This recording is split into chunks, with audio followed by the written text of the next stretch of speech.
रामलाल पटेल ओडिशा प्राथमिक शिक्षक महासंघ एनपीएस आवाहक। आज आम भुवनेश्वर गोदावरी हॉल रे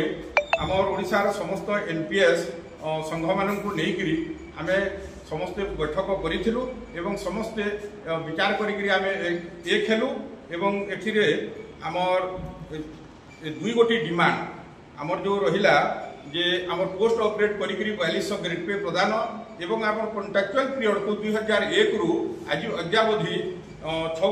रोशनाल इंक्रीमेंट देकरी ताकू रेगुलाराइज करबा पई आमर दुईटी डिमांड को नेकरी आमे समस्ते आंदोलन को लेबा पई विचार करगला। एही परिप्रेक्षी रे आमर जिला बैठक आमर 29/11/2025 रे रखा जायछि एवं बीओ ऑफिस माध्यम बीओ ऑफिस रे प्रिपरेटरी मीटिंग आमर 30/11/2025 रे रखा जायछि एवं 1/12/2025 को आमे बीओ दाबी पत्र देवार कार्यक्रम रही एवं आसंता 5/12/2025 दिन आमर गांधी मार्ग भुवनेश्वर राजरास्ता रे आमे ओडिशा